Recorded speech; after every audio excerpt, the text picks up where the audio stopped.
All right, so today we're going to be talking about area between curves. This is actually going to be very similar to some concepts we've already covered in Math 31, especially how to find the area underneath the curve to the nearest x-axis. Basically, today we're just going to be finding the area between two different curves. So like from the higher one to the smaller one, just the space in between. You'll see it'll make them a little bit more sense when you see an actual picture. Let's get started. So like I just said, we're going to move on to something new today. We'll learn how to find the enclosed area between two curves today. There's two kind of different ways of doing this. We'll kind of cover both. Um, I don't know. It is what it is. Like they're both pretty much the same method, if I'm really being honest. But I'll tell you the difference in a second. We'll also look at more complicated functions where f of x initially is higher than g of x. So your first curve is initially higher than your second one. But then during another section, the second one becomes higher. So those are going to be a little bit trickier. We'll focus in on that pretty much today. Just a warning, though, some of the answers today are gross. What I mean by that is it's not going to be a nice like whole number or even like a single decimal number. There's some pretty gross numbers that come out of this. So once you start seeing this and see that we're getting some odd numbers here, don't be too alarmed. It is pretty normal. This is a bit of an odd topic, but again, it ties really well with what we've already done. Let's get going. So first of all, just jumping right to it, area between curves. Let's consider f of x equals x squared. That's the red graph, or at least in your printed notes, if they're in black and white, it's the one that's higher. And g of x is x over 2. That's the blue graph, the one that's a little lower. And we're just going to consider that within the interval 1 to 3. How can we find the area between these two functions? So in other words, just from 1 to 3, and I kind of like labeled it off with these dotted lines here, we want to find this area that kind of lies right in between them. So unlike before, we're not going all the way down to the x-axis. We're just finding the area between these two lines. Well, just to put it simply, and you can write this down if you want, or you can not, but basically the idea is we need to find the area from the top one to the x-axis. So in other words, the definite integral, maybe I'll even write this, the definite integral, there we go, of the higher function, and then find the definite integral, there we go, integral of the lower function. So again, the higher function would tell us all the way to the x-axis. The lower function would tell it to the nearest x-axis. And then what do you think we do between those two? Well, we'd find the difference. So definite integral of the higher one, definite integral of the lower one, and then subtract them. That's basically about it. So like the whole idea here is instead of just doing one definite integral like we did before, we have to do two to find the area enclosed between the two graphs. Anyway, there's a couple different ways of doing this. I'll show you one of the ways that I think is a little bit easier, and that's called the difference function method. So I want you to recall the integration fact. If you're taking an integral of two different functions that are being subtracted together, you can break those two integrals into two different parts, right? So you can take the integral of the first piece and then subtract the integral of the second piece. This is a two-way street. You know, if you had this initially, you could always go back and just stick them together like that. So finding area between curves, this gives us some slight freedom for how to approach these questions. You can either subtract our two functions and then take the integral, or you can take the integral of each function separately and then subtract our answers. Generally speaking in this, because we do want to kind of enclose everything all together, generally speaking, we prefer to subtract the two functions together first and then take the integral of this. And in math, they call this the difference function method. The reason for this is it's really important which function is your higher one and your lower one. Because if we go back to the last slide, remember we have to find the integral of the higher one first and then subtract the lower one. So order is really, really important here. The higher one has to come first. You can do it either way here, but I think sticking it together into one kind of gets it so that our function is ordered a little bit better, and it makes it less likely for us to make mistakes in the long run. So you're going to find that I actually use this a little bit more. It's a very subtle difference, like a really, really, really subtle difference, because honestly, both methods could work just fine if you're careful, but I think it is still important enough to mention. So let's do an example. That same graph that we saw before, let's actually use the difference function method. That's where we subtract the functions together first to find the area between the curves of this red function and the blue function within this interval right here.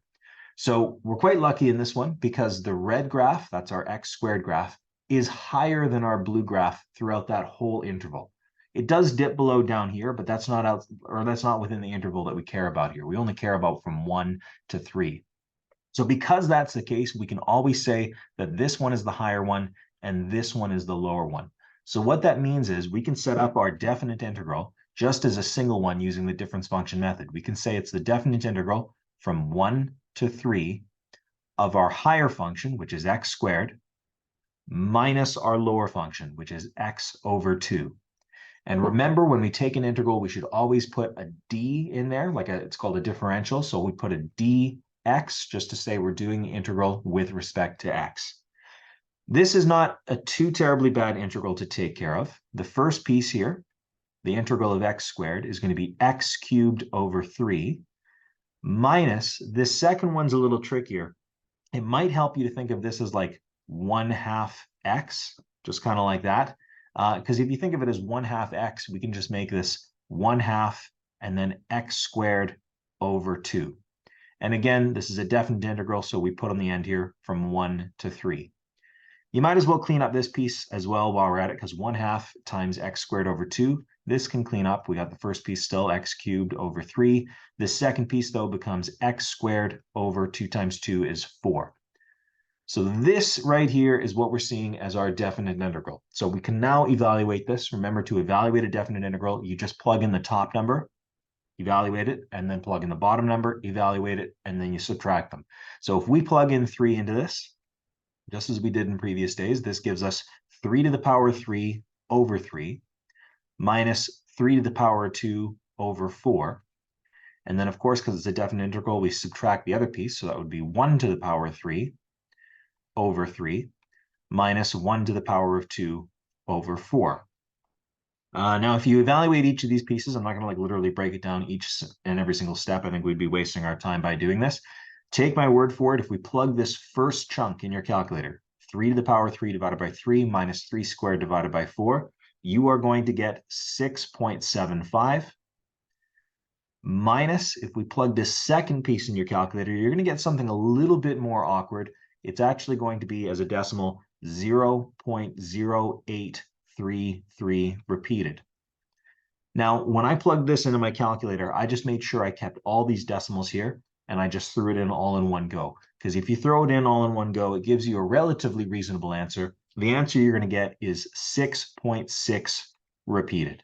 And you might as well just list it just like that, because it seems to work a little bit better than just rounding it off, right? And it didn't say to round on this one. So 6.6 repeated, that works really well as an answer. If you wanted to write that as a fraction, I guess you could. Really, that's just 6 2/3. I guess if you were to turn that into an improper fraction, I think that'd be 20 over 3, I'm pretty sure.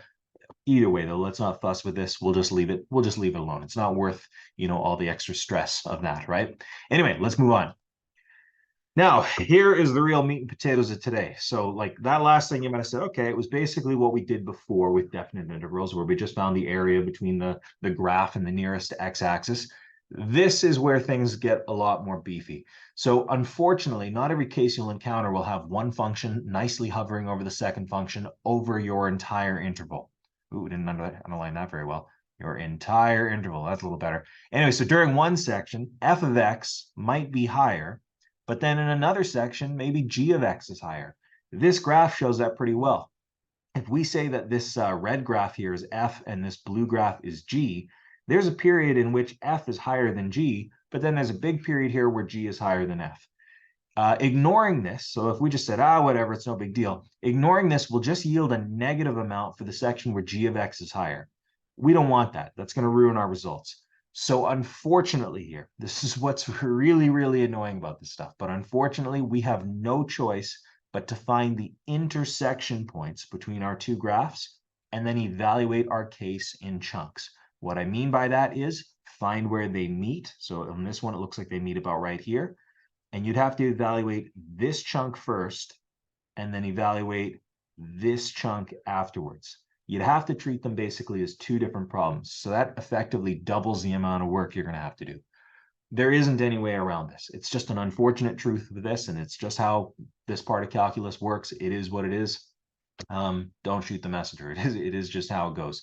Let's do a couple examples though with this. I think on my notes here, I think I've got 3 different examples. Each one goes for a little while here, but let's see how quick we can kind of get through this. Before we do this, my advice is write small. We can get away with skipping some steps because I think we understand how to fill in a definite integral by this point. And if you don't, that's something you need to come talk to me about. But anyway, here we go, ready or not. So given that f of x is our x squared graph, that's the red one that was lower, just kind of how I labeled it before, and g of x is x cubed, which is the blue graph, find the area between the curves in the interval 0 to 2. So in other words, from x is 0 to x is 2, so even if we like label this as best I can, from this point to this point, we want to find the area between those curves. So we're finding this little like sliver down here, and then this chunk all in here. Well, here's what we got to do. We have to find where they intersect. And we're quite fortunate on this because I think visually on this graph, you can tell pretty easily where they intersect. They're clearly intersecting at the point x is 1 and y is 1. For the purpose of this, because we're doing integrals, and remember your whole like parameters in your integral really just refer to your x. We only care about our x measurement here, so that is what it is. Now, if you wanted to be someone who found these algebraically, you would have to just set them equal to each other. You'd have to say x squared equals x cubed, and you would have had to find the points in which that's true. In which case, you just have to divide, I guess, both sides by x squared, and that would have given you 1 equals x, and boom, there it is, right? You found where they are going to be equal to each other, right? But either way, no matter how we do this, we have to break this down into parts, because for some of this, f is higher. So from 0 to 1, by the looks of it, f is higher. And then from 1 to 2, g is higher. Remember, when we set up an area between the curves, the higher function has to be written within the integral first. Let me show you what I mean. So for f being higher from 0 to 1, let's set up a definite integral from 0 to 1. But we're going to put f first, because from 0 to 1, f is the higher graph here. So f of x is x squared. So I'll say it's x squared minus the lower graph, which is our x cubed. So x squared minus x cubed, and I'll throw in a dx there just to say I'm doing the integral with respect to x. So this integral we just wrote here is going to tell us the area between x squared and x cubed just from 0 to 1. But we also have to find the rest of this area from 1 to 2. What that means is we're going to be adding those two areas together. So I'm going to say plus, because I'm going to add this area to another area, and the other area is going to be from 1 to 2. But this time around, g of x, that's our blue graph, is the higher function. So I have to flip this around and say that it's x cubed, because that's higher now, minus x squared with respect to x. As you can see here, this is now kind of doubling our work, because we've got this definite integral we have to solve, and then this definite integral we have to solve, and then we have to add it all together. So it is a lot more work, unfortunately. I think we know how definite integrals work at this point, like I mentioned before. Let's just take the definite integral here, and then we'll throw in our numbers and hopefully just skip a little bit of the writing down some work thing. But first things first, take the integral of this. So the integral of x squared minus x cubed would be x cubed over 3 minus x4 over 4. And again, that's going to be from 0 to 1. Plus, the integral of this one is very similar. It's going to be x4 over 4 minus x3 over 3. And then again, that's from 1 to 2. That's honestly like probably the part I think we're most familiar with at this point. If you're still having trouble taking an integral of something, that's fine. Just remember, we raise the power by 1, we divide it away. That'll work pretty much 90% of the time. So with two different definite integrals that we have to solve here, this means we have to, in this first piece on the left, plug in x is 1 into this whole thing, get an answer, plug in x is 0, get an answer, and then subtract those two things to get our final answer. On this piece, we have to do the same, except plug in 2, get an answer, plug in 1, get an answer, and then subtract those two. And then in the end, we have to add it all together.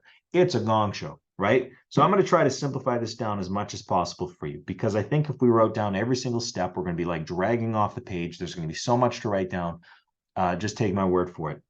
What I will say is in my answer key, I have it right in front of me right now. I'll post it on Google Classroom. If you want to see all the work, I've written it in there, but just for the sake of saving time, let's not bother with it. So if we plug 1 into this first piece, get an answer, and then plug in 0 into it, get an answer, and subtract them, you are actually going to get approximately 0.083 repeated. And it's important to keep that repeated bit there, because it is going to play in quite well. Plus, In this second piece, if I plug 2 into this, get an answer, plug in 1 into this, get an answer, and then subtract those two answers, I'm going to get a really weird number. I'm going to get 1.4166 repeated.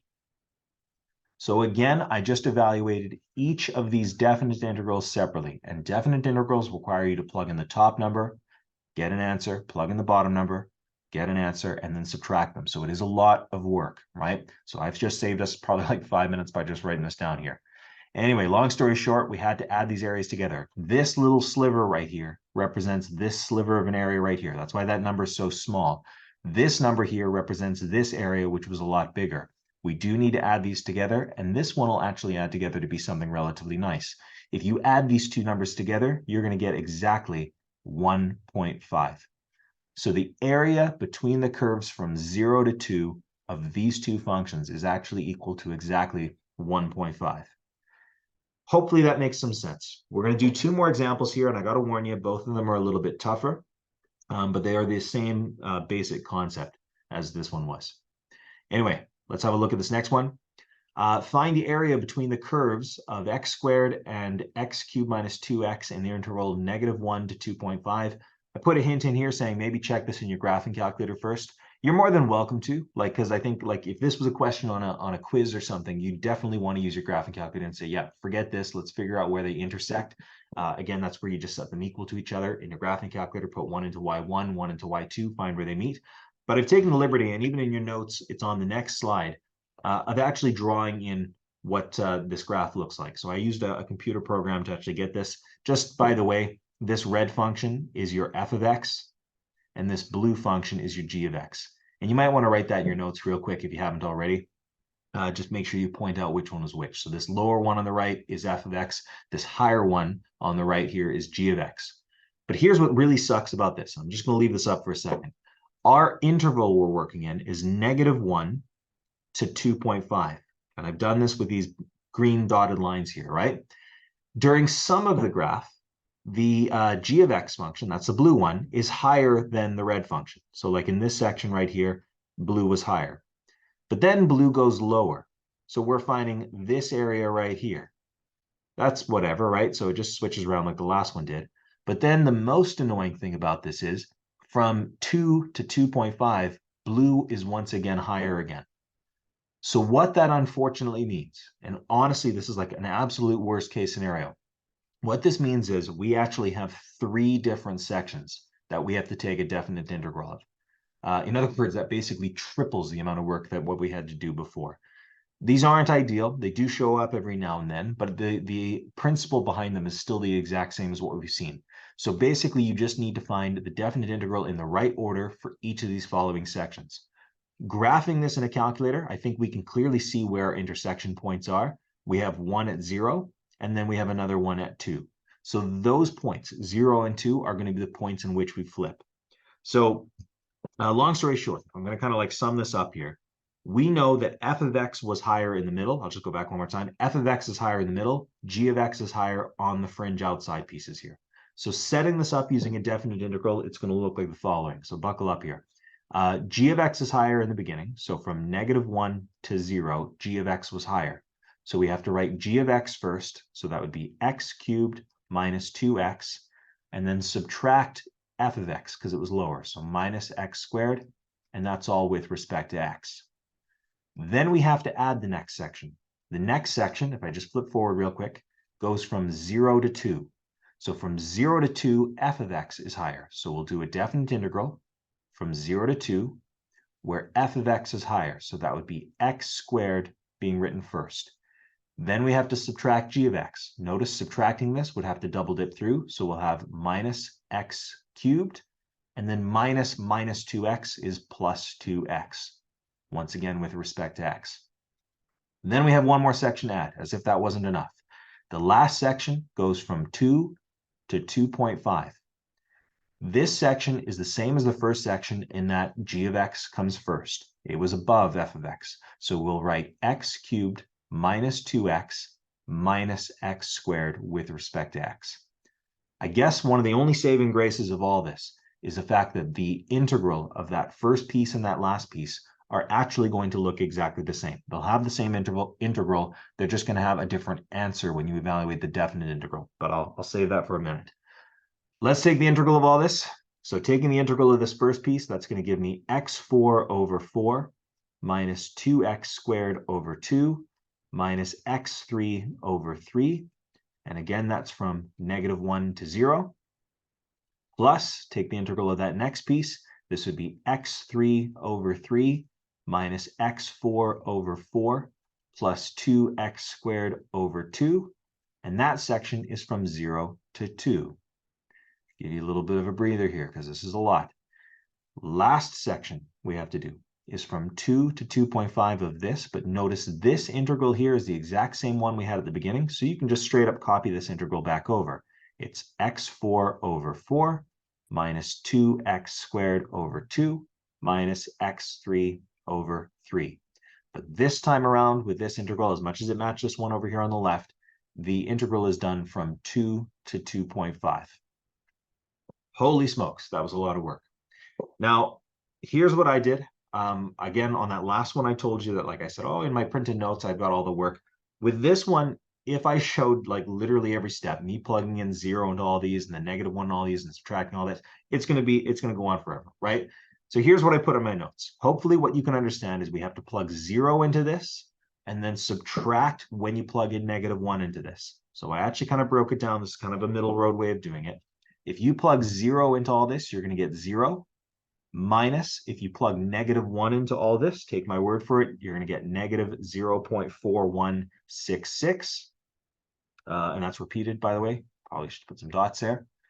Plus, for this piece, we'd have to plug 2 in first. If you plug 2 into all of this, you're going to get 2.6 repeated. Minus, if you plug 0 into all this, big surprise, you're going to get 0.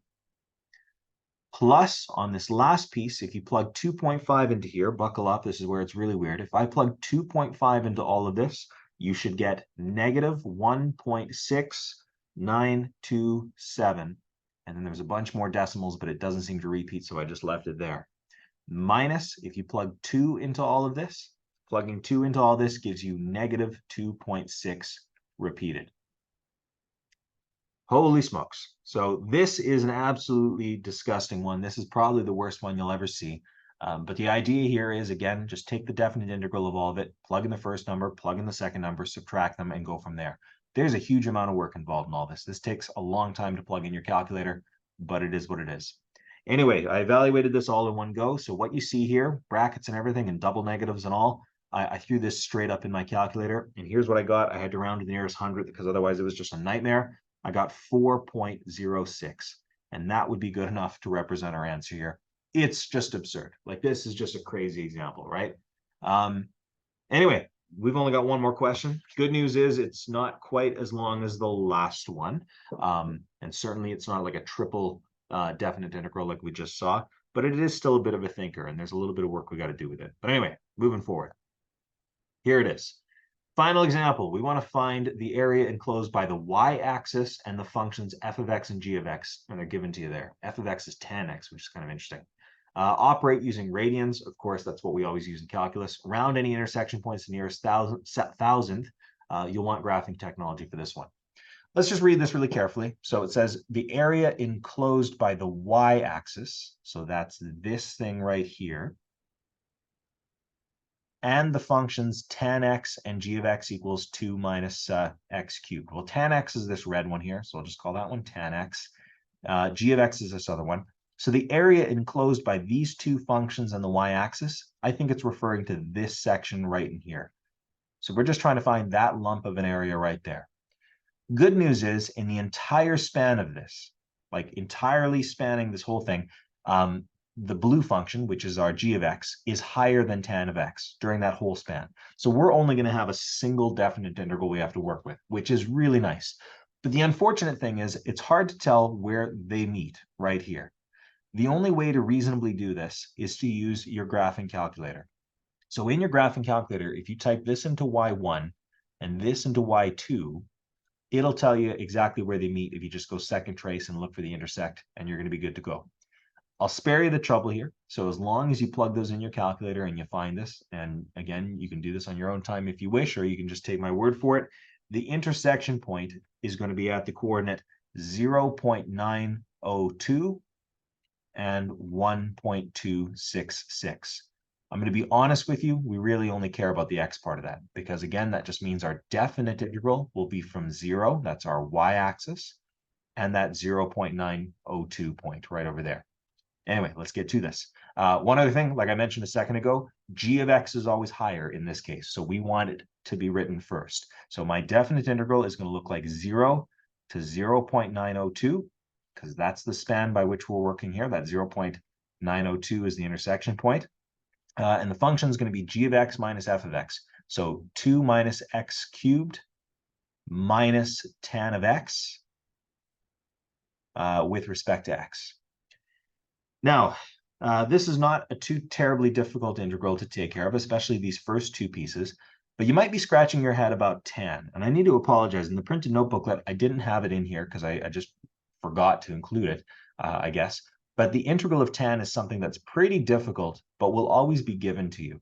The integral of tan I've written up in the top corner there, and you probably want to just jot that in some blank space on your note package. The integral of tan of x equals negative log of the absolute value of cosine x. That just means whatever cosine x is, make it positive before you take the log of it. Very strange integral.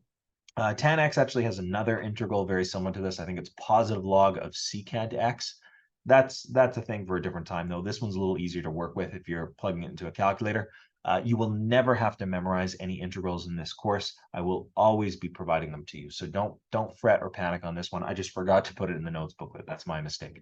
Anyway, we can get to this. We can actually do our integral now. If we come back to this, the integral of 2 is 2x minus the integral of x cubed is x4 over 4 minus the integral of tan x is given to us right over there. It's negative log absolute value of cosine x.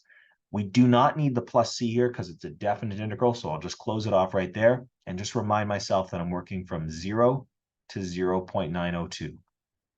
So working within these parameters just means I have to plug in 0.902 into this first, and then subtract whatever you get when you plug 0 into all this next. So I'll tell you what, again, on my notes, I've actually shown all the work showing where I plugged in 0.902. By the way, absolute value bars, you can put them in your calculator. You just have to go like math and then over to num, and it's the very first thing. It says ABS. So absolute value bars, you're free to put it in there. I don't even think it makes a difference in this case, I think, because I think cosine of 0.902 is still positive one way or another. But I digress. I'm kind of getting off topic on that one. Throw these numbers in and you should be just fine. I'll skip a step. I'll just show what I got when I plug in 0.902. If you plug 0.902 into all of this, you should get roughly 1.431 minus, if we plug in 0 into all this, unsurprisingly to most of you, you're going to get 0 as an answer there. So in the end here, our answer will be 1.431 minus 0, which of course is just 1.431.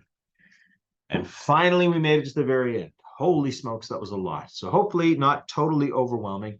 It's a new concept in that we're dealing with finding the area between two curves, but it's not a new concept in terms of the math that we're doing here. Don't let complicated integrals like tan here get in the way. Again, that will always be given to you. It was just an added step there, but it is what it is.